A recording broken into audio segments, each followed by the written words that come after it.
All right. Well, we're winding down our adventures with Paul in the book of Acts. So I was looking at our schedule and we've got 3 more weeks in Acts after tonight. So we've got tonight and we've got 3 more weeks. So we're almost done. And I've already got people asking me, what are we going to study next? So you're impatient people. Um, but before we get, what did you say? I know. I've taught you well, haven't I? But we before we get there, we've got to get Paul to Rome before we can end our adventure with Paul. So we're going to pick up in chapter 27 of Acts tonight. If you want to find your place there. So you remember Paul was in Jerusalem at the conclusion of his third missionary journey. There is a huge misunderstanding about some people see him going into the temple. They assume falsely that he has brought Gentiles into the temple and thereby defile the temple. And so a riot breaks out. He's arrested by a Roman tribune who basically tries to determine what's going on. So then Paul's kind of, they do this thing where he's kind of passed around like a hot potato. He stands before the Roman governor Felix, and then Festus, and then last time we see him before the great grandson of King Herod, King Agrippa. And so in the course of all of this, he appeals to Caesar. And we talked a little bit about why he did that for a couple of reasons, but probably one of the big reasons was that he had wanted to go to Rome to be able to witness in Rome, and now he's going to get a free trip to Rome at the empire's expense. So that's the way God works things out. He'll not only get you there, he'll let the Roman Empire pay for it. So that's where we left off. They're about to load him on a ship, and they're going to begin the journey to Rome.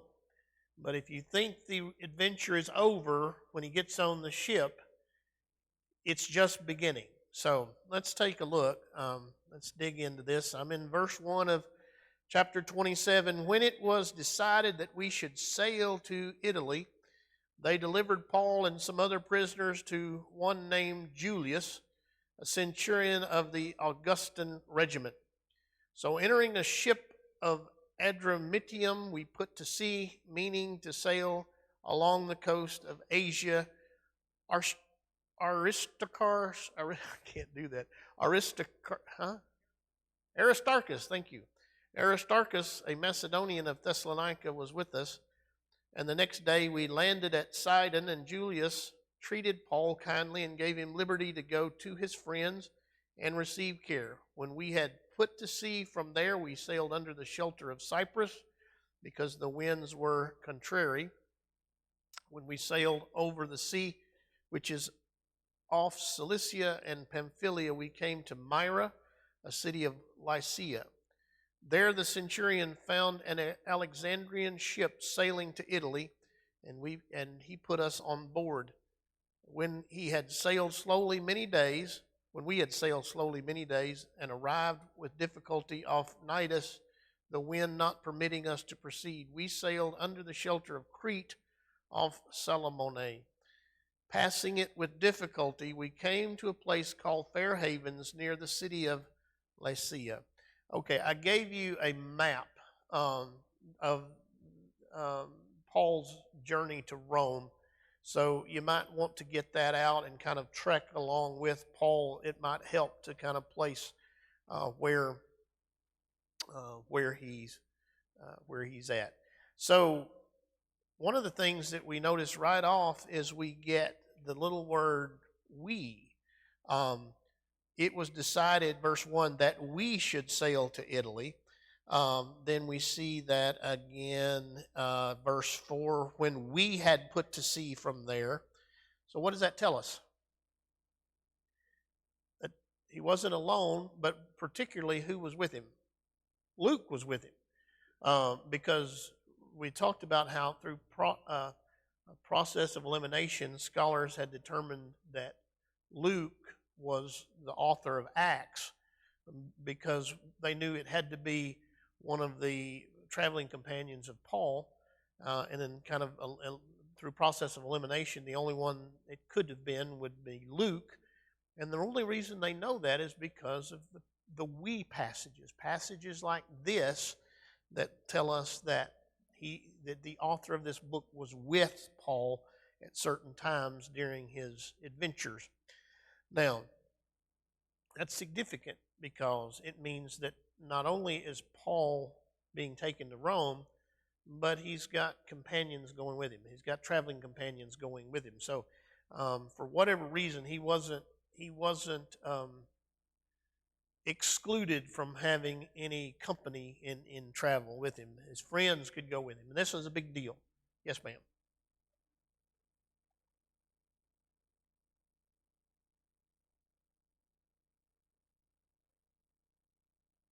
Yeah,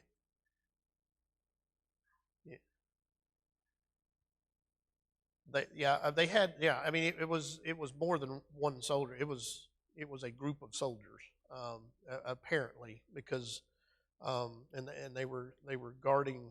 Because when the ship wrecks, and I'm getting a little ahead of myself, but I mean, the first thought is let's kill the prisoners, because if they escape, then it will cost us our life. Um,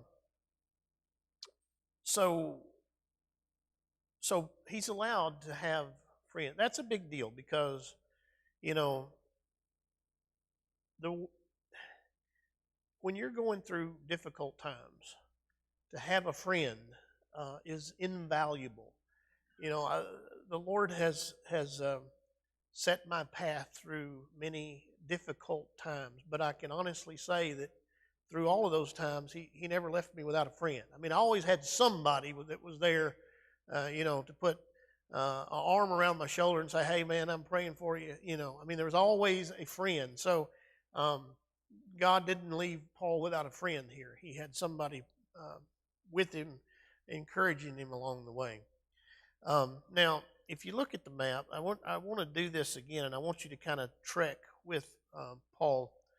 Um, so they're going to start.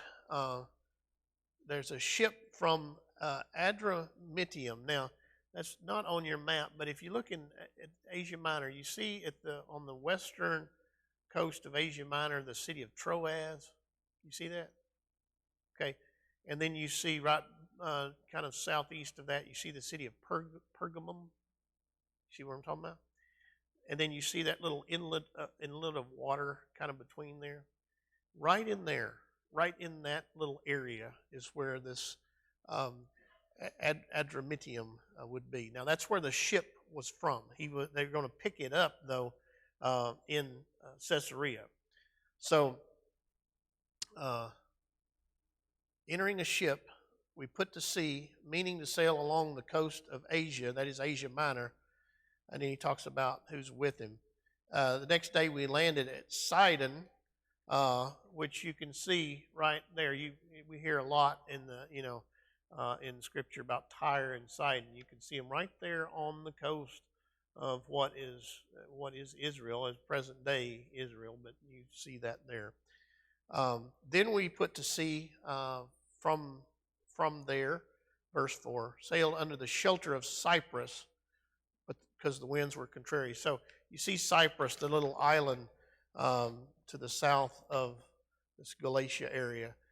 They're trying to skirt that little coastal way to try to use Cyprus as a buffer for this heavy wind, because it's getting to be the stormy season and the storms are kicking up. So their thought is if we can sail through here, it'll be a little calmer winds.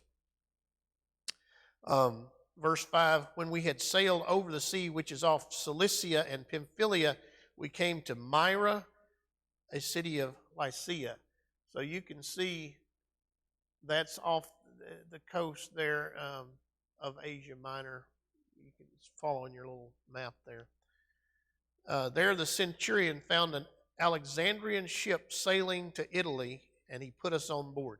So this is probably a ship that's loaded with grain, carrying grain to Rome, and in exchange, it would bring items back from Rome, and this was a way of feeding the empire.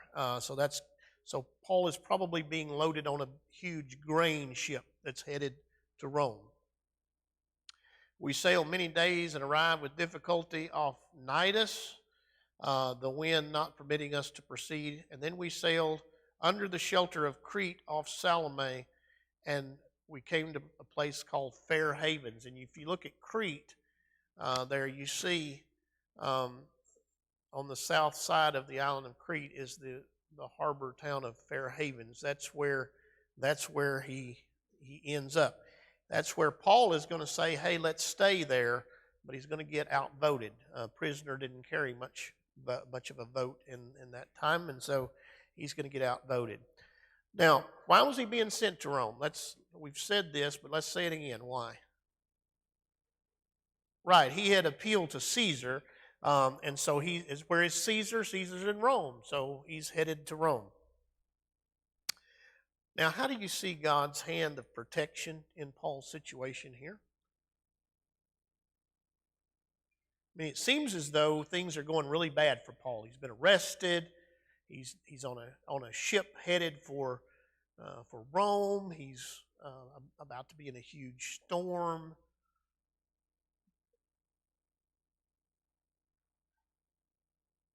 Right. So he had a vision, and God told him this. How do you see God providing here?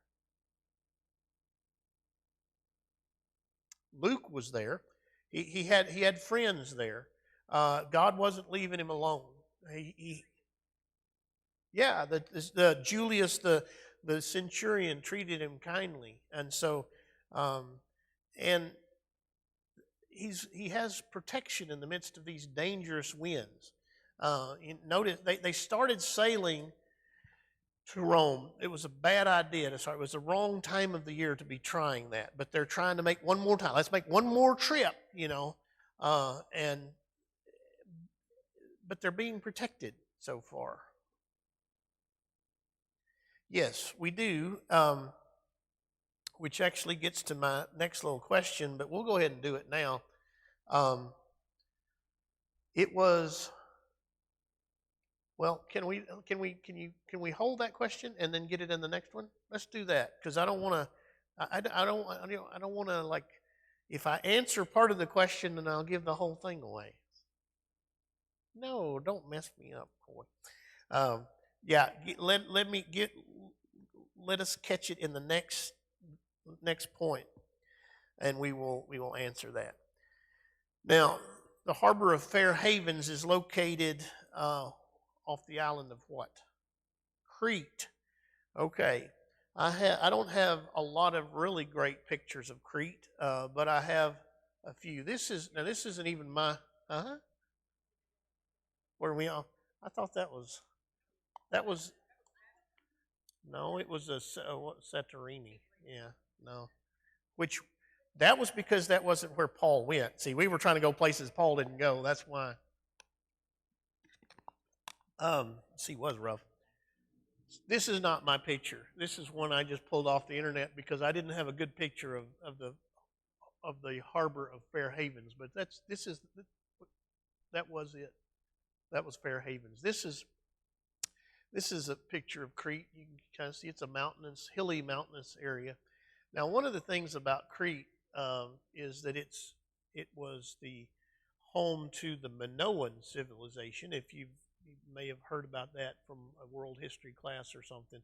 And there's some pretty extensive archaeological ruins there. And I think, let's see that next one. There's some of it.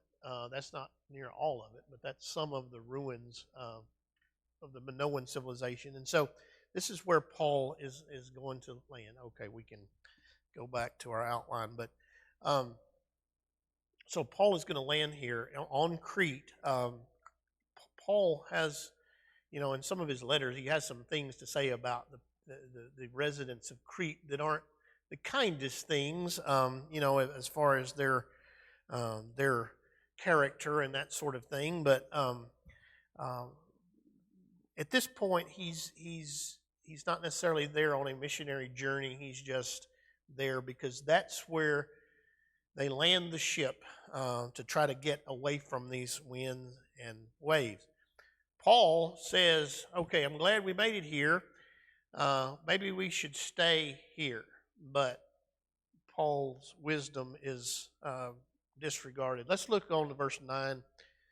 When much time had been spent and sailing was now dangerous because the fast was already over, Paul advised them, saying, Men, I perceive that this voyage will end with disaster and much loss, not only of the cargo and ship, but also our lives. Nevertheless, the centurion was more persuaded by the helmsman and the owner of the ship than by the things spoken by Paul. And because the harbor was not suitable to winter in, the majority advised to set sail from there also, if by any means they could reach Phoenix. The majority rules, but majority isn't always right, as we see in this case. If by any means we could reach Phoenix, a harbor of Crete opening toward the southwest and northwest, and winter there. So they are thinking if we can just make it to the other side of the island, we can. It would be a more suitable harbor to winter in. So all they're trying to do is just skirt around the island. It's not going to turn out very well. Now let's get back to Coy's question that she asked a minute ago. Do we know what time of the year? And the answer is yes, we do. And we do because of verse 9. We're told the fast was already over. Now, what fast are they talking about here? Day of Atonement. That's right. It was the only day in Scripture that Jews were commanded to fast. Now, they took it upon themselves to throw in some more fasts. They fast the day the temple was destroyed. They fast. There's a fast of Esther, I believe. I'm not Jewish, so remembering all of them, I don't have them all on the top of my head. But the only one that they were required to fast for was the Day of Atonement. They were supposed to fast and afflict their soul and be sorry for their sins. So that was over. The fast was already passed. Now, when is the Day of Atonement?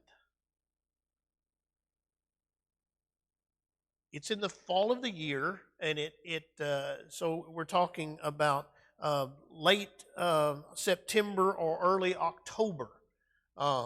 So fall of the year, and so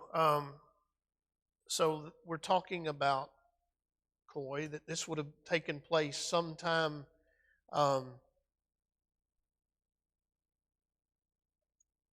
late September to mid-October, or possibly even a little bit later, because we're just told it was after the fast, which means that the travel season was over with. It's not the time that you want to take a pleasure cruise across the Mediterranean, because this is when the storms are taking place, which is, I think, when we took come to think of it. Yeah, I remember we almost died. I remember we were on a tender boat trying to get back on the thing, and they were actually picking people up and throwing them on the ship. So that was cool, though. I thought that was a neat little adventure. Everybody loved it. It was grand. There's got to be a little danger, or you don't really have an adventure, right? Inherent in an adventure is a little bit of danger. So Paul says, let's look at exactly what Paul says here. Men, I perceive this voyage will end with disaster and much loss, not only of the cargo ship, but also our lives. Now, how is what Paul says? He says, let's stay right here. That's basically his advice. His advice. Let's stay here. Let's don't try to make it any further. This was both practical advice and it was prophetic in some ways. How was it practical advice? How was this good, practical, sound advice? Winter is coming. The storm season, with winter comes the storm season. Weather's becoming dangerous. We've already encountered dangerous weather. I mean, so it's upon us. We shouldn't try to risk it any further. Yeah, exactly. It's done. Yeah. So now, the how is it prophetic in some ways? Yeah, he says, I perceive that it's going to not only lose the cargo in the ship, but also our lives. They don't actually lose their life, um, but certainly the cargo and the ship, they do. And um, so it's somewhat prophetic as well as good practical advice. Now, the centurion chooses not to heed Paul's advice. Why? He's an idiot. Yeah, okay. All right, there's one way to sum it up. Yeah, that's right. Um, he just didn't feel that Fair Havens offered an adequate protection for the winter. If you get your map out again, it's on the southern side. I mean, it's not a good port city to harbor for the winter. There's nothing there to protect it against the storms. Um, they're going to try to make it around this corner to Phoenix, which is on the southwest side. So all they're trying to do really is just skirt around the end. They are thinking that if we can just make it there, we'll have more protection. Phoenix will be a better place to harbor for the winter, but they never actually make it around there. As when they try to make it around there, they get blown by the storm way off course and end up landing in Malta. You can see Malta off the coast of Sicily, way over here. They start out from Crete. They just want to try to skirt around the end of Crete, and they get blown so far off course that they end up landing in Malta. So, I mean, it was pretty, that gives you an idea of how bad the storms were and what a bad idea it was to try to sail here. Well, he did. He had it planned that way, and sometimes God uses our own idiocracy and big mistakes to guide us where we wanted to. So Paul, God used the poor decision making on the captain's part to put Paul where he wanted him to be. I'm sorry, what? Cassidy was in Malta, and I've already told her I want pictures for next week. So she's supposed to be getting me pictures of Malta, and then she said, "Do you want pictures of Rome too?" And I said, "Absolutely, I want pictures of Rome." So she's supposed to be getting me that. So, okay, yes, ma'am.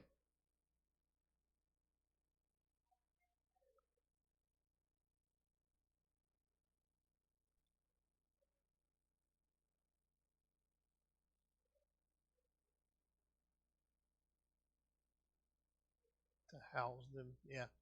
Yeah, I mean, it seems like he felt like this was not an adequate place for us to spend the winter. Part of that certainly had to do with the harbor, but part of it also might have to do with barracks, adequate place to store prisoners. I mean, it just wasn't set up for what they needed, it seems like. So, yeah, I think that very much could be part of it. Okay, let's look on to verse 13. When the south wind blew softly, supposing that they had obtained their desire, putting out to sea, they sailed close by Crete. So they get a favorable wind, and they say, "Okay, here we go. Now's our chance. Let's take off." Verse 14. But not long after, a tempestuous headwind arose called Euroclydon. So when the ship was caught and could not head into the wind, we let her drive. Running under the shelter of an island called Clauda, we secured the skiff with difficulty. When we had taken it on board, when they had taken it on board, they used cables to undergird the ship, and fearing lest they should run aground on the Syrtis sands, they struck sail and so were driven. And because we were exceedingly tempest tossed, the next day they lightened the ship. Now, what are they throwing off the ship at this point? And the cargo was probably what? Grain. Grain weighs a lot, by the way. So there was a lot of it. And it also represented a whole lot of money. If they could have gotten that grain to Rome, it would have represented a whole lot of money. So that gives you an idea of how serious they thought the situation was. When neither on 19, on the third day we threw the ship's tackle overboard with our own hands, which that wasn't that was difficult. That was probably a last ditch effort too.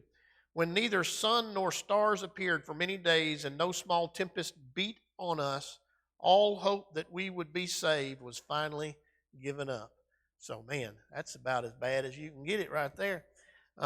They're just floating out through the sea, waiting to die. So, let's talk a little bit about this. This storm, this Euroclydon, I'll never pronounce that right, Euroclydon, it was a particular type of storm that's better known, or we would call it a what? Well, not well. The word. If you look at the north, somebody said it. The northeaster, yeah. It's this Euroclydon is a northeaster. Now, if you look in that verse 14 as well, a tempestuous headwind. The word translated tempestuous here, or tempest tossed. It comes from the Greek word here, and I never liked preachers at all. Now the Greek word is, but this one's kind of cool. So this one I think you'll like. The Greek word is typhonicus. Now, what does that sound like to you? Typhoon. It's where we get our English word typhoon. So this typhoon strength wind is blowing in this storm called a northeaster, and it's blowing them terribly off course.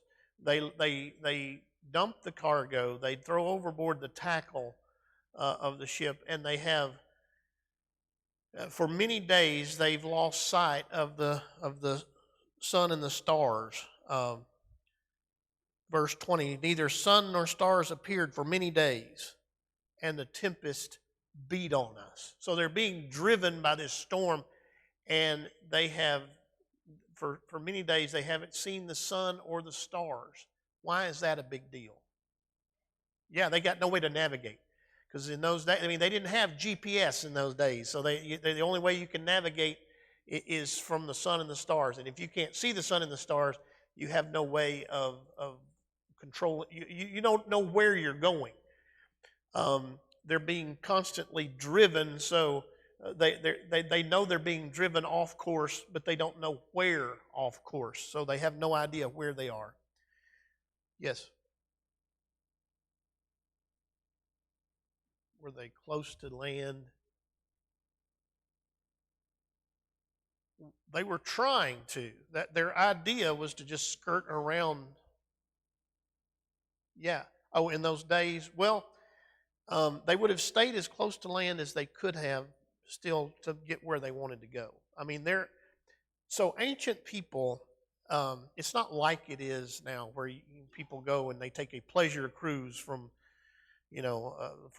London to New York City, and they just have a great time crossing the North Atlantic.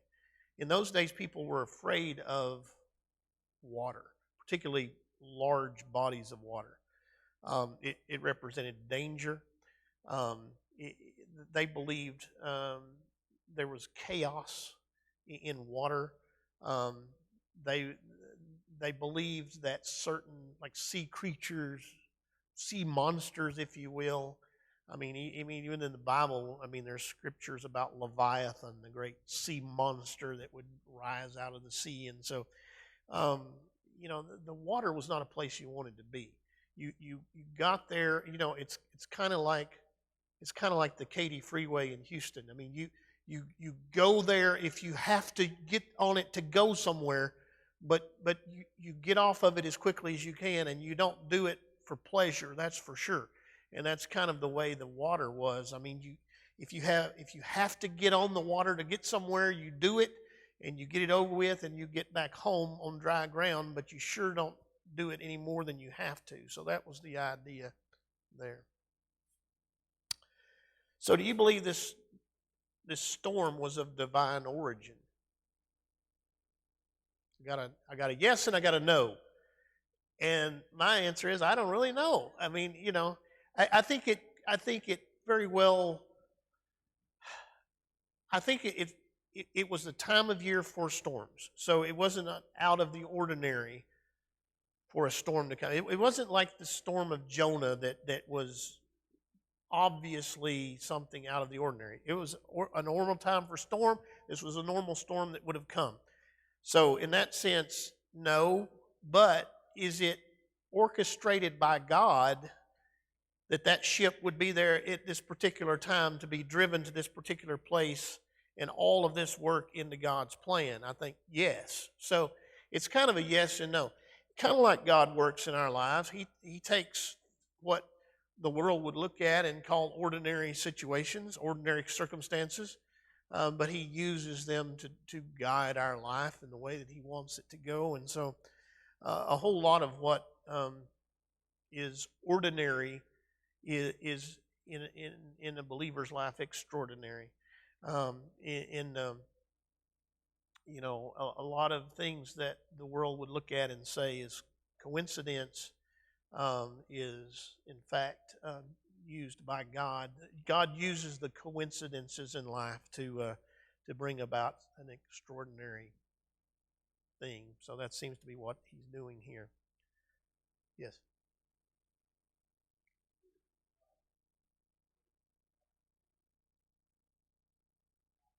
Uh-huh. Okay. Yeah. Yeah.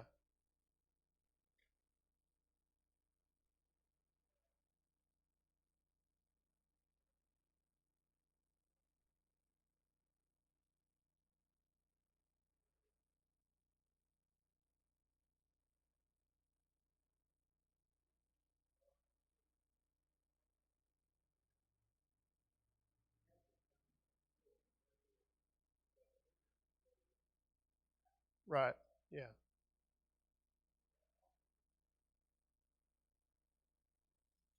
Right.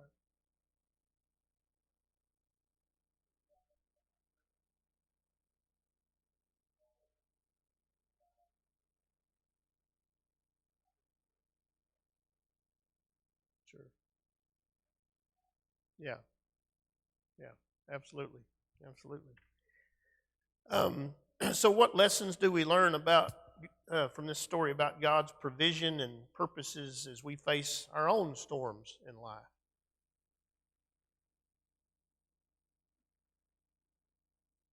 There are anchors. That's true.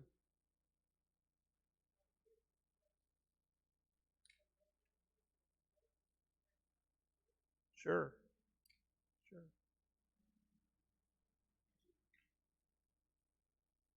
God is in the storm.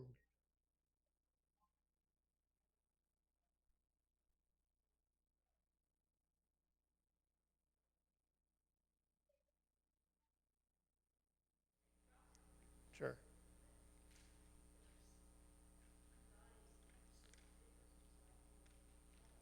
Absolutely. Here's what I said.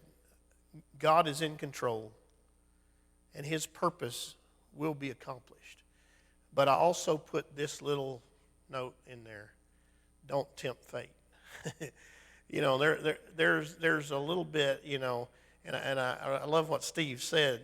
Why didn't the Why didn't the captain listen to Paul? Because he was stupid. I mean, you know, sailing at this time of the year was a bad idea. It was a bad idea from the start. And so, you know, God gives us a brain. I mean, we say, well, I'm not going to die till it's my time to go. Well, that's true. That's absolutely true. But I don't think that means get on a motorcycle without a helmet running 100 miles an hour down the freeway either. I mean, I think that there is a sense in which sometimes we can put God to the test, tempt fate, if you will. That I think this is one of those stories that warns against that. Okay, we have a